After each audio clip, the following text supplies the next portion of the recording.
Shalimar Jewelry inaugural offer. Flat 9% VA on gold ornaments, 12,500 off on purchase of 1 kg silver. నమస్తే, welcome to iDream inside politics with కవిత.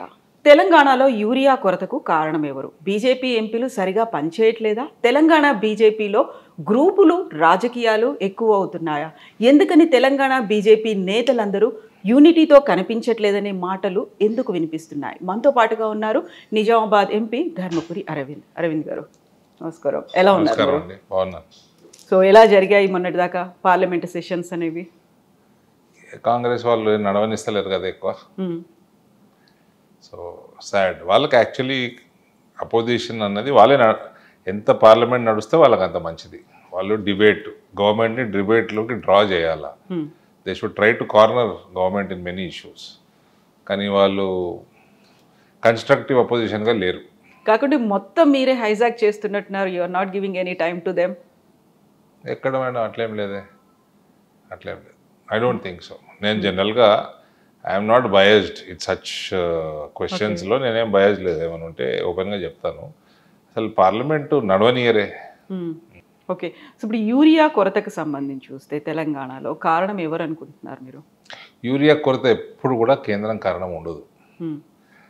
ఇప్పుడు ఎందుకు రేవంత్ ఆయన్నే ఒప్పుకున్నాడు కదా, మేము సరైన టైంలో రేక్స్ బుక్ చేసుకోలేదు. తెలంగాణలో యూరియా కొరతకు కారణం వీళ్ళు టైమ్లీ రేక్స్ బుక్ చేసుకోలేదు రైల్వేస్తో. యూరియా సఫిషియెంట్గా ఉంటుంది. యూరియా మీరు ఎంత అడిగితే అంత కేంద్రం ఇస్తుంది. రైల్వేస్ మీరు బుక్ చేసుకోవాలి, స్టేట్ గవర్నమెంట్ బుక్ చేసుకోవాలి. వాళ్ళు బుక్ చేసుకోలేదు. కాకపోతే ఇక్కడ విపరీతమైనటువంటి కొరతకి కారణం కేంద్రం సరిగా ఇవ్వలేకపోయింది అనే వాదన అట్లా అన్ని వేరే రాష్ట్రాలలో ఉండాలి కదా.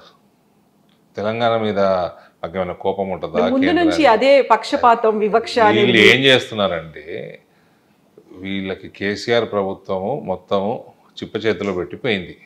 కొత్త ప్రభుత్వానికి డబ్బు లేదు. వాళ్ళు ఉన్నప్పుడు కూడా ఇదే పంచాయతీ. వాళ్ళు ఉన్నప్పుడు కొంచెం అన్ఆర్గనైజ్డ్ సిస్టమ్ ఉండే. వాళ్ళు క్యాలిక్యులేషన్స్ తప్పు ఉంటుండే, లేదా రైల్వేస్ బుక్ చేసుకోకపోతుండే. వాళ్ళు డబ్బు దేని మీద ఖర్చు పెట్టాలన్నా కేసీఆర్ ప్రభుత్వం కమిషన్ లేకుండా వాళ్ళ అటువంటి స్కీమ్ పైన ఖర్చు పెట్టకపోతుండే. సో దేర్ ప్రయారిటీస్ వాళ్ళ ప్రయారిటీ కేవలం కరప్షనే ఉండే, పర్సంటేజ్లే ఉండే. కాబట్టి అప్పుడు ఏదో బురద జల్లే కార్యక్రమం వాళ్ళు అట్లా చేసినారు. ఇక్కడ టైమ్లీ రేక్ బుక్ చేసుకోకపోవడము, సఫిషియంట్ రేక్స్ బుక్ చేసుకోకపోవడం. సో ఇక్కడ ఆర్గనైజ్డ్గా పనిచేస్తున్నారా మరి కాంగ్రెస్ సర్కార్? ఇప్పుడు ఆర్గనైజ్డ్గా పనిచేస్తే బుక్ చేసుకుంటారు కదా. ఓకే, సో అక్కడ ఆ ప్రభుత్వానికి ఈ ప్రభుత్వానికి పాలన మీరు చూసిన తర్వాత ఇంకా నేననేది కూడా లేదు ఇందులో. రేవంతే ఒప్పుకున్నాడు, కేంద్రం తప్పు లేదు, ఇది మా పొరపాటు అని రేవంత్ ఒప్పుకున్నాడు. Then what about other issues? Urea కాకుండా మిగతా ఇష్యూస్లో ఎట్లా ఉందనుకుంటున్నారు మీరు? చూడండి, ఇక్కడ వీళ్ళు ప్రామిసెస్ ఎక్కువ చేసేసిండ్రు. అది ఏదో డెలివర్ చేయట్లేదు. ఒక రుణమాఫీ కూడా పార్షియల్గా డెలివర్ చేశారు. బస్సులు ఫ్రీ బస్సెస్ ఫర్ లేడీస్ నడుస్తున్నాయి. కొత్త బస్సులు ఏం తెచ్చింది లేదు. ఉన్న బస్సులే పాతవైనా ఏదైనా డకోటా బస్సులే నడుపుతూ ఉన్నారు. వేరే స్కీమ్స్ ఏవి లేవు. బోనస్ 500 ఇస్తా అన్నారు, ఒక్క పంటనో ఎంతనో ఇచ్చిండ్రు. దాని తర్వాత అది కూడా బంద్ చేసిండ్రు. పెన్షన్లు పెంచలేదు, గృహలక్ష్మి లేదు, మహాలక్ష్మి పథకం లేదు. మళ్ళీ వికలాంగులకి వృద్ధులకి ఇటువంటివి అవి కూడా పెంచుతామన్నారు, పెంచలేదు. బీసీ స్కాలర్షిప్లు లేవు, ఎస్సీ స్కాలర్షిప్లు లేవు, ఎన్ఆర్ఐలకి వాగ్దానాలు చేసిండ్రు, లేవు. సో ఇవన్నీ ఓవర్గా వాగ్దానాలు చేసిండ్రు.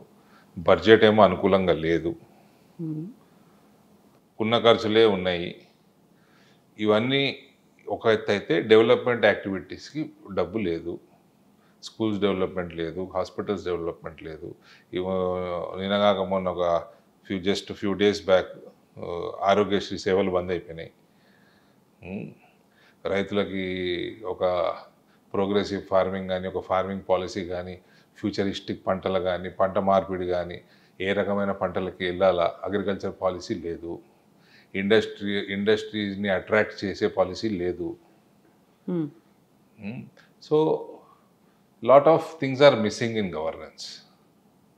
బట్ కేంద్రం ఇవ్వాల్సినంత సహకారం ఇవ్వట్లేదు అనేటువంటి వాదన కూడా ఉంది. ఇప్పుడు నేను ఈ పని జరుగుతులే అంటే ఎవరినో బ్లేమ్ చేయాలి కదా, ఎవరినో ఒకరిని బ్లేమ్ చేయాలి కదా. అట్లయితే కేంద్రం ఊరికే దొరికిందా? నేను చేతగానే ఉన్నాను రేవంత్ ఒప్పుకోడు కదా, కాంగ్రెస్ ప్రభుత్వం ఒప్పుకోదు కదా. ఎవరి మీద బురద తల్లాలి, ఎవరి మీద తోసేయడానికి ప్రయత్నం చేయాలి. సో ఇప్పుడు 53 సార్లు ఇక్కడ నుంచి సీఎం కేంద్రం దగ్గరికి వెళ్ళినప్పటికి కూడా సరైనటువంటి కేంద్రం దగ్గరికి వెళ్ళలేదండి, వాళ్ళ కేంద్ర నాయకత్వం దగ్గరికి వెళ్ళిండు. మా దగ్గర బాగానే కలిసిండే, మా పిఎంని మా హెచ్ఎంని కలిసిండు కదా రేవంత్. అడిగినప్పుడు రీసెంట్ గా నిర్మలా సీతారామన్ గారిని కూడా కలిసి అడిగినప్పుడు ఇస్తారు అపాయింట్మెంట్లు, చీఫ్ మినిస్టర్లకు ఇస్తారు. అపాయింట్మెంట్లు మాత్రమే ఉన్నాయి, ఆ తర్వాత రావాల్సినవి ఈయన వచ్చినా రాకున్నా వస్తాయి. రావాల్సినవి అన్నీ ఈయన వచ్చినా రాకుండా వస్తాయి. ఇంతకుముందు ఉన్న ప్రభుత్వము అది కాళేశ్వరము సెంట్రల్ నేషనల్ ప్రాజెక్ట్ చేస్తలేరు, నేషనల్ ప్రాజెక్ట్ చేస్తలేరు, పోలవరం చేసిండ్రు, ఇది చేస్తలేరు. ఎందుకు చేస్తలేరు తెలిసిపోతుంది కదా.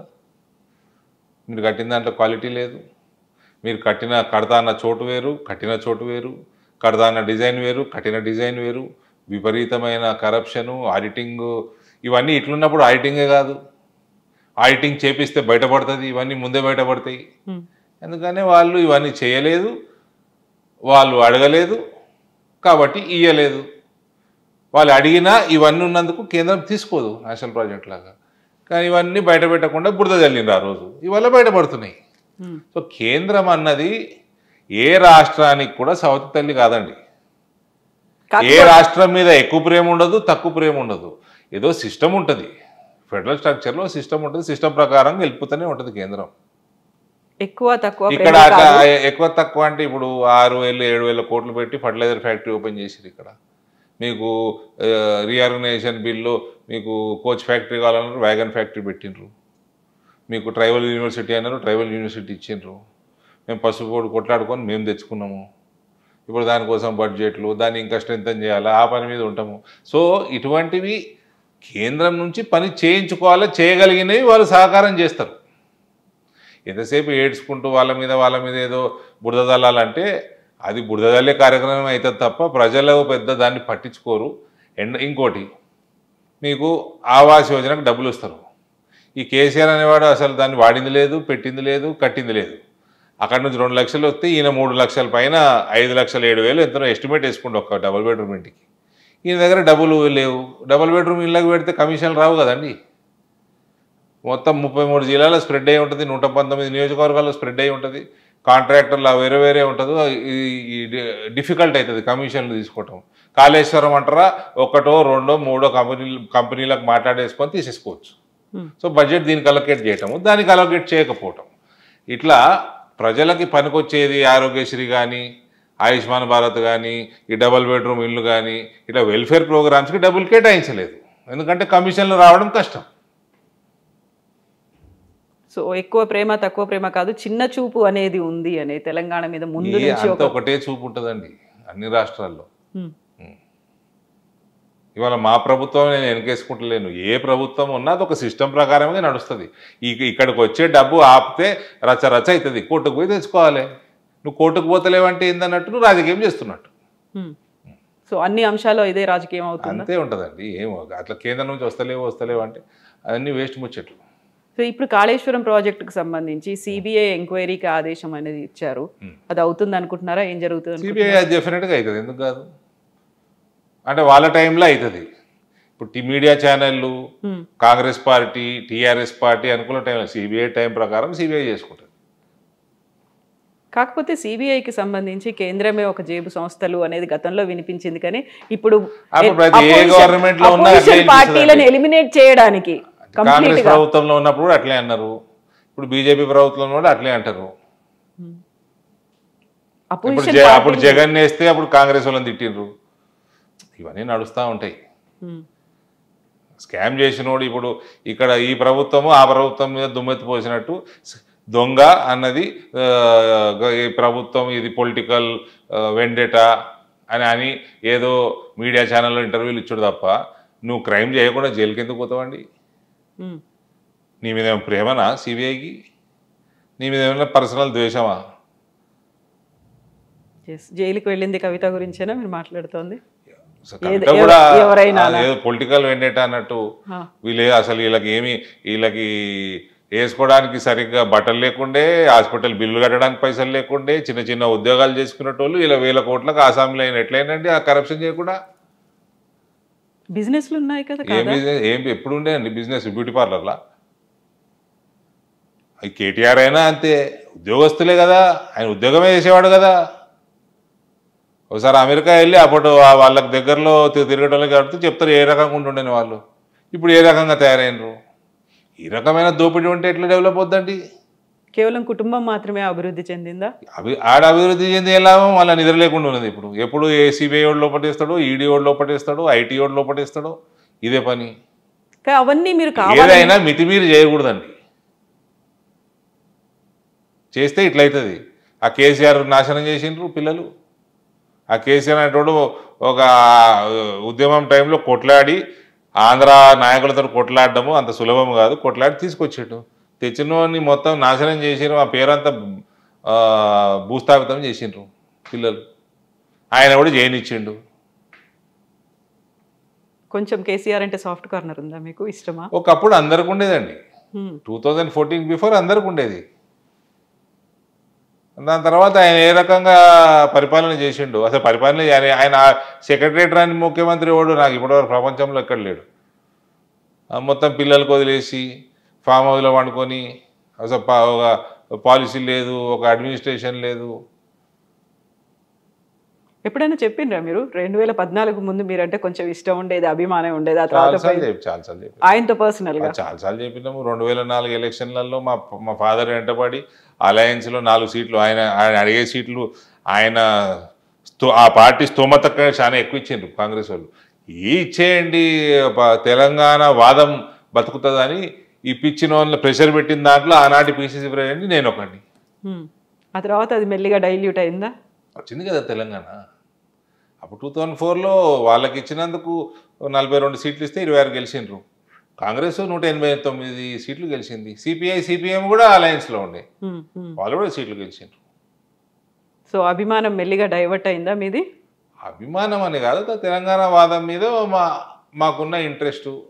ఆ రాయలసీమ ఆంధ్ర నాయకులందరూ వ్యతిరేకంగా ఉన్నా కూడా ఆ రోజు ఆయన సోనియా గాంధీని ఒప్పించుకున్నాడు, అలయన్స్ చేయించుకున్నాడు. బట్ ఇప్పుడు కవిత అరెస్ట్ అయ్యి జైల్లో ఉన్నప్పుడే బీజేపీలో బీఆర్ఎస్ని కల్పించాలి అనేటువంటి ఒక ప్రతిపాదన, అది అసంభవం అండి. అది ఊరికే ఇది మీడియా ప్రతి ఏ ఇంటర్వ్యూ ఇచ్చినా ఈ క్వశ్చన్ వస్తుంది. బీజేపీలో బీఆర్ఎస్ విలీనం క్వశ్చన్ లేదు, బీజేపీలో బీజేపీ బీఆర్ఎస్ తోటి అలయన్స్ క్వశ్చన్ లేదు. బీఆర్ఎస్ ఖాళీ అయి అందులో ఉన్న నాయకులు బీజేపీలో జాయిన్ అవ్వటం వేరు, except for family members. Family members కాకుండా అది వేరు. ఒఫీషియల్గా బీఆర్ఎస్ బీజేపీలో జాయిన్ అవ్వడం ఇది అసంభవం. ఇది ఏ ఛానల్లోనైనా అందరూ మర్చిపోవచ్చు. క్వశ్చన్ అడగడం బంద్ చేయండి, అది కాదు, అది అసంభవం. అది అవసరము లేదు, అది కాదు, అది బీజేపీ కానియదు కూడా. అయితే ఇప్పుడు బీజేపీకి బీఆర్ఎస్ బి టీమ్ అనేటువంటి ఒక వాదన కూడా వినిపిస్తోంది కదా. మరి ఇట్లా వాదనలు మస్తు వినిపిస్తాయండి, అవన్నీ waste of time discussing such things. Congress BJP అని ఒకటి కూడా అంటాడు వీళ్ళు, ఇటు టీఆర్ఎస్ వాళ్ళు. అది ఉంటుందా? ఈ కాంగ్రెస్ బీజేపీ ఒకటైనా రాజకీయం ఎందుకు బంద్ చేసుకోవచ్చు ఈ దేశంలో? ఒక్కటైంది అనడానికి కారణం ఏంటంటే ఇక్కడ సిబిఐని పిలవడం, అక్కడేమో సెంట్రల్లో రాహుల్ గాంధీ అది కాదంటుంటే ఇక్కడేమో పిలిచారు కాబట్టి మీరు ఒకటి అయ్యారు అనేది. సిబిఐని పర్మిషన్ ఆపింది కేసీఆర్ కదా. రేవంత్ కూడా 2 years వరకు ఎందుకు ఇవ్వలేదు? 2 సంవత్సరాలు ఎందుకు వేస్ట్ చేసిండు? దాన్ని ఎన్నుకున్న మొదలైంది. గతంలో మీరు ఇంత పెద్ద స్కాములు సిబిఐ గీయడం పెద్ద న్యూస్ ఏం కాదు, అది ఎప్పుడో ఇవ్వాల్సింది. ఇంకా ఈయన 2 years ఎందుకు వేస్ట్ చేసిండు? కానీ ఏం స్కామ్ జరగలేదనే వాదన కదా బీఆర్ఎస్ది. ఇప్పుడు ఆ రిపోర్ట్ చదివితే తెలుస్తలేదా మేడం? వన్ సైడెడ్గానే ఉంది అనేది. ఒక లొకేషన్లో కట్టాల్సింది ఇంకో లొకేషన్లో కట్టిండ్రు. ఫౌండేషన్ డిజైన్స్ మార్చేసిండ్రు. ప్రీవియస్ డిజైన్స్ బట్టి మీరు టెండర్ని పిలిచిండ్రు. టెండర్లు ఏ డిజైన్కి ఇచ్చిండ్రు, మీరు ఏ డిజైన్ కట్టనిస్తున్నారు. మరి టెండర్ ఓడిపోయినోడు L1 కాదు L2 వచ్చినోడు ఏంది మరి పరిస్థితి? లొకేషన్ మారితే ఖర్చు మారదా? డిజైన్ మారదా? ఫౌండేషన్ డిజైన్స్ మార్చేసారు మీరు. అది కట్టడం ఏంది, అది కూలిపోవడం ఏంది, పర్రలు వేయడం ఏంది? ఫస్ట్ ట్రయల్ రన్కే క్రాక్స్ వస్తాయా? ఈ దేశంలో ప్రాజెక్టులు లేవా? ఎన్నున్నాయి ప్రాజెక్టులు ఈ దేశంలో పాతవి? ఇట్లనే కట్టినరా? అయితే ఇక్కడ ప్రాజెక్ట్ కడుతున్నారని తెలిసినప్పుడు ప్రాజెక్టుకి సంబంధించినటువంటి లైసెన్సులు కావచ్చు, అనుమతులు ఇవన్నీ ఇవ్వాల్సింది కేంద్ర అనుమతులు ప్రభుత్వం. చాలా ఇవ్వకుండా కూడా కట్టేసారు వీళ్ళు. అప్పుడు ఎందుకు ఆపలేకపోయారు మరి? స్టేట్ గవర్నమెంట్ కట్టేసుకుంటూ పోతుంది, అప్లై చేస్తారు, డిలే అయింది, కట్టేసుకుంటా ఉన్నారు. అన్ని రకాల అనుమతులు తెచ్చుకోలేదు వీళ్ళు. ఆ రిపోర్ట్లో ఉంది కదండి, వీళ్ళు కాంగ్రెస్ వాళ్ళు వేసిన జ్యుడిషియల్ కమిటీ రిపోర్ట్లో ఉంది కదా, పీసీ ఘోష్ కమిషన్. యా, ఒకవేళ ఆ అనుమతులు లేవు అనుకున్నప్పుడు, పర్యావరణ అనుమతులు కావచ్చు, లేకపోతే ప్లేస్ మారింది, పేరు మారింది, ప్రాజెక్టు మారింది, అన్నీ మారినప్పుడు అడ్డుకోవచ్చు కదా, అడ్డుకోలేకపోయారు. 2016లో స్టార్ట్ చేసిండు, 18లో ఓపెన్ చేసేసిండు. ఇంత మీద ఇట్లాంటి ప్రాజెక్టులు ఒక 100 years, 150 years, ఇవాళ రేపు ఉన్న టెక్నాలజీకి 200-300 సంవత్సరాలు నిలబడేటట్టు కట్టుకోవాలి. ఇది కేవలం కుటుంబ కరప్షన్ కోసం కట్టినాయి. జల్దీ కథం పెట్టిండ్రి, బిల్లులు లేకుండ్రి, కమిషన్లు మింగుండ్రి. దీనికోసం కట్టిన ప్రాజెక్టులు ఇవి. కాబట్టి ఈ కల్వకుంట్ల కుటుంబాన్ని అన్నది తెలంగాణ ప్రజలు ఎన్నడూ క్షమించరు, క్షమించకూడదు కూడా. సో ఆల్రెడీ 2 సార్లు బీఆర్ఎస్ ప్రభుత్వ పాలన చూసిన తర్వాత ఇప్పుడు కాంగ్రెస్. నెక్స్ట్ మీరు ఒక మాట అన్నారు ఈ మధ్య కాలంలో, మేము ప్రభుత్వంలోకి వస్తాం, దానికి సహకరించేది రేవంత్ రెడ్డి అనేది. నేను అనలేదు, నేను ఎప్పుడన్నా. వాళ్ళ టెన్యూర్ చూసిన తర్వాత ఇండైరెక్ట్గా ఆయనే మాకు సహకరిస్తున్నట్టుగా అవుతుంది, ఆయన వల్లే మేము ప్రభుత్వంలోకి వస్తాము అనే ఒక మాట అనలేదు. రేవంత్ ఎందుకు సహకరిస్తాడు మాకు? జాయినింగ్స్ అప్పుడు మీరు అన్నట్టున్నారు నిజామాబాద్లో ఒకటి, రేవంత్ మాకు సహకరిస్తాడనే. సహకరించడము అంటే ప్రభుత్వం ఏర్పాటుకి వీళ్ళ పాలనలో వైఫల్యం కావచ్చు, ఇంకోటి కావచ్చు, మాకు సహకారం అలా వస్తుంది అనే ఒక మాట. రేవంత్ ఫెయిల్ అవుతున్నాడు కాబట్టి మేము వస్తాము అని ఆ రకంగా అనటం వేరు. రేవంత్ ఎందుకు సహకరిస్తాడు? Why will he cooperate? So అదే ఒక చిన్న క్వశ్చన్ మార్క్ లాగా అనిపించింది. ఎందుకు వెటకారంగా అని ఉంటా నేను. ఓకే, వెటకారంగా ఏమైనా అనుంటా, అది కూడా గుర్తులేదు నాకు, కానీ వెటకారంగా అని ఉంటా.